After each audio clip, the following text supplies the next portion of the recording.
शिवांगीने सुमनताईंना जे जे हवं होतं ते शिवांगी सुमनताईंना मागत होती. सुमनताई त्या त्या गोष्टी शिवांगीला देत होत्या. ज्या गोष्टी सांगितल्या, सुमन काकी मला काही काजू आणि बदामाचे बारीक पण मध्यम तुकडे करून देता का? शिवांगी म्हणाली. अहो ताईसाहेब, विचारता काय, आमचं कामच आहे. सुमन काकी हसत म्हणाल्या. पहिले गॅसवर पातेलं ठेवलं, मग त्यात साजूक तूप टाकले. छान असे काजू बदामाचे तुकडे तुपावर परतले. मग त्यावर बारीक शेवया टाकल्या. त्याही परतून घेतल्या.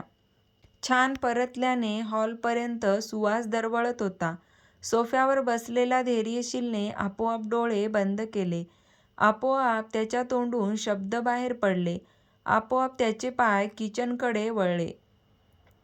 देवराज धैर्यशीलकडे पाहत राहिले. धैर्यशील एकदम संमोहित झाल्यासारखा चालत होता. एक एक जण हॉलमध्ये येत होता. माई आणि आत्या माईच्या रूममधून बाहेर आल्या. माई, ही खीर बनवते वाटतं. किती छान सुवास परतला आहे. बघ ना, आत्या म्हणाल्या. हाताला चव असणार बघ शुभांगी. माई गालातल्या गालात हसत म्हणाल्या. माई, पण तू खीर खाल्ली नाही तरी तुला समजलं? आत्याने विचारले. शुभांगी, आजूबाजूला बघ. सगळे कसे मंत्रमुग्ध झाले आहेत या खिरीच्या वासाने. आम्हाला भूक लागली आहे, माईने म्हटले. हो ना माई, मलाही तसंच काहीसे झाले आहे. माई, समोर बघ, आत्या हसत म्हणाल्या. तशा माईंनी त्या दिशेस पाहिले तर त्याही हसत होत्या. धैर्यशील हाताची घडी घालून किचनबाहेर उभा होता. उभा राहून एकटक शिवांगीला पाहत होता. शिवांगीचे लक्ष नव्हते. ती खीर करण्यात मग्न होती. तिच्या चेहऱ्याकडे टक लावून पाहण्यात तो गुंग झाला होता. पदर तिने थोडा वर करत कमरेला खोचला होता. पदर थोडा वर असल्याने तिचे गोरेपान पोट त्याच्या नजरेस पडत होते. तो तिला पाहत राहिला. तिने शेवया चांगल्या परतून घेतल्यावर त्यात दूध ओतले आणि चांगलं ढवळून घेतलं. ओलं खोबर किसून टाकले. वरतून विलायची पावडर टाकली आणि पुन्हा एकदा काजू बदामाचे बारीक तुकडे टाकले. खीर थोडी शिजवायला ठेवली.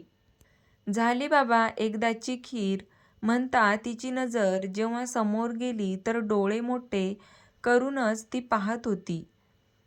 कारण त्याची नजर तिच्या पोटावर खिळली होती आणि त्याच्या नजरेचा तिने मागोसा घेतला तर त्याची नजर पोटावर खिळली होती आणि ते पाहून तिचे गाल गुलाबासारखे लाल झाले होते. तिने पटकन कमरेला खोचलेला पदर सोडला आणि पदर नीट केला. तिने असं करताच त्याच्या कपाळावर बारीक सूक्ष्म आट्या पडल्या.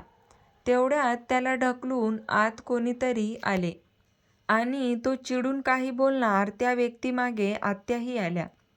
तसा तो एकदम शांत झाला. हे ब्युटिफुल गर्ल, तिचे गाल ओढत ती व्यक्ती म्हणाली. आणि इकडे धैर्यशील साहेबांचा पारा हायर झाला. शंतनू, वहिनी आहे तुझी, ती लिमिटमध्ये बोल आणि लांबून बोल, धैर्यशील धुसफुसत म्हणाला. ओ दादासाहेब, तुम्ही तुमच्या सख्या भावावर जळत आहात. तुम्हाला काही वाटतं का? शंतनू बारीक डोळे करून पाहत म्हणाला. तर हा आहे शंतनू सरनोबत, देवराज यांचा मुलगा. थोडाफार धैर्यशील सारखा दिसतो. अगदी चालण्याचा त्याचा रुबाबही धैर्यशील सारखाच होता. शंतनू, तुमचे दादासाहेब अगदी बरोबर बोलत आहेत. तुमच्या वहिनी आहेत, त्यांना मान दिलाच पाहिजे. उगाच बाहेरच्यांनी कोणी नाव नको ठेवायला. आणि आम्ही हे खपवून घेणार नाही. माईचा कणखर आवाज घुमला. सॉरी, मी पुन्हा असं नाही बोलणार, शंतनूने मान खाली घालून म्हणाला. तू नाराज नको होऊ, जा पहिले फ्रेश होऊन ये. आता जेवायला बसतील सगळे. किती महिन्यांनी पाहिलं तुला. आता नाही हा जायचं. आत्या शंतनूच्या डोक्यावर हात फिरवत म्हणाल्या. आत्या, तूच ग तूच माझ्यावर प्रेम करतेस, बाकी सगळे बघ कसे पाहत बसलेत. इतक्या महिन्यांनी मी घरी आलो आहे तरीही कोणी जवळ घेतो का? नाटकी सुरात शंतनू म्हणाला. हो का? तुला कोणी जवळ घेत नाही? हे घे, मी घेतो तुला जवळ, प्रेमाने धैर्यशील म्हणाला. तसेच शंतनूने किचनमधून धूम टोकली. मला नको दादासाहेब, वहिनीसाहेबांना खूप प्रेमाने जवळ घ्या. थांबून मागे वळून शंतनू म्हणाला आणि सुसाट पळत सुटला. तुझ्या तर धैर्यशीलही त्याच्या मागे पळत गेला. इकडे शंतनूच्या बोलण्याने मात्र शिवांगीने लाजून मान खाली घातली. अरे, किती सुंदर लाजता येतं सुनबाई. अशाने तर आमच्या मुलाची तुम्ही विकेट घ्याल. आत्या तिला चिडवत होत्या, तशी ती आणखीनच लाजली. चला आता जेवायला बसू. सुमन, सगळ्यांची ताटं करायला घ्या, आत्या म्हणाल्या. हो आत्यासाहेब, सुमन म्हणाल्या. सगळेजण येऊन डायनिंग टेबलवर आपापल्या जागेवर जाऊन बसले. शंतनू आला म्हणजे आता हास्याची जत्रा भरणार तर आपल्या वाड्यात. आत्या हसत हसत म्हणाल्या. शंतनू, तू आलास? कधी आला आणि मला कसं माहीत नाही? रत्ना म्हणाल्या. तू जेव्हा स्वतःच्या कोशातून बाहेर पडशील तर तुला समजेल ना.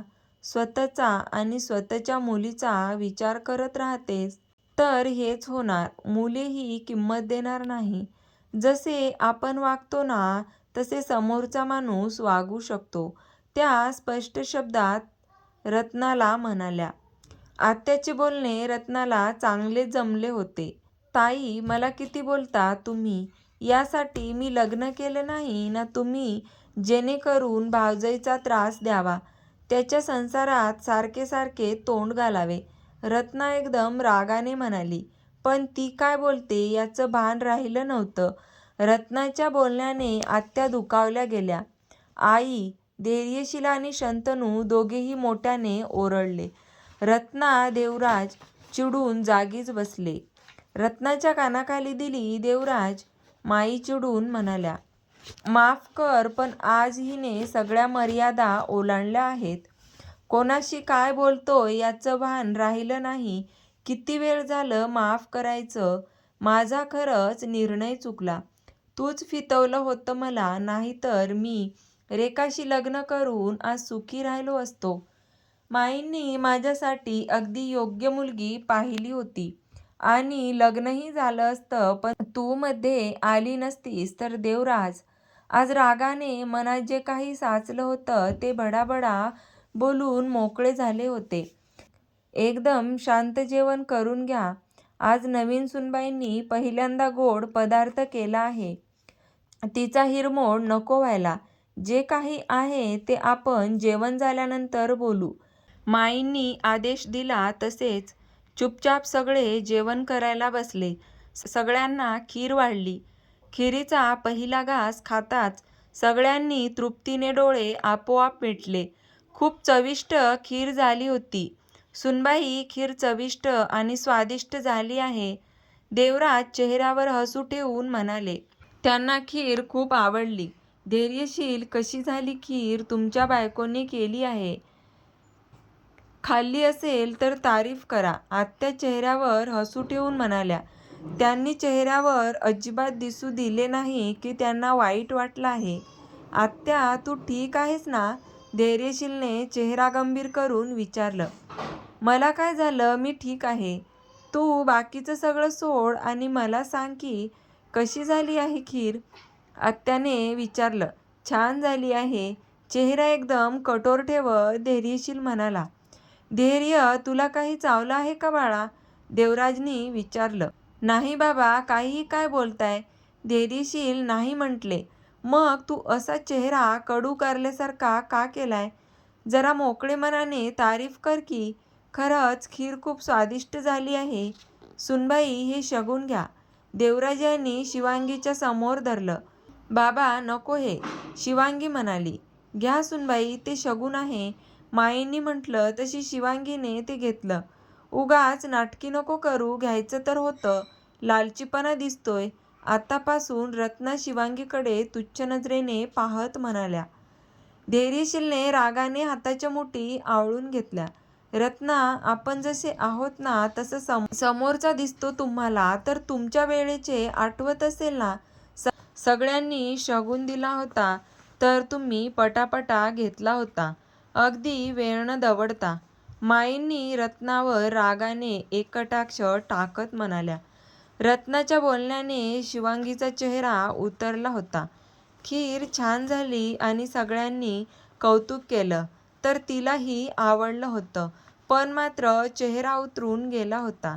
आत्या लगेच पुन्हा म्हणाल्या, शिवांगी, अजिबात वाईट वाटून घ्यायचं नाही. बाकीच्यांनी कौतुक केलं ना ते लक्षात ठेवायचं. काही ठिकाणी निवडुंग असतात, त्यामुळे निवडुंगला पाहायचं नाही तर गुलाबाच्या फुलांना बघायचं. मला काय म्हणायचं आहे ते तुला समजलं असेल, आत्या म्हणाल्या आणि जेवण करू लागल्या. रत्ना रागाने लालबुंद चेहरा करून आत्याकडे पाहत होत्या. तर कशी वाटली तुम्हाला ची कथा?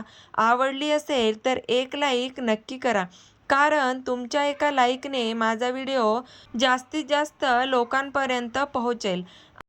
त्यामुळे व्हिडिओला लाईक करायला विसरू नका आणि चॅनलवर नवीन असाल तर लगेच आपल्या चॅनलला सबस्क्राईब करा आणि अशा छान छान आणि नवीन कथा ऐकण्यासाठी आपल्या चॅनलला सबस्क्राईब करा. पुढचा भाग आपण लवकरच पाहणार आहोत, त्यासाठी व्हिडिओ कंटिन्यू करा. धन्यवाद.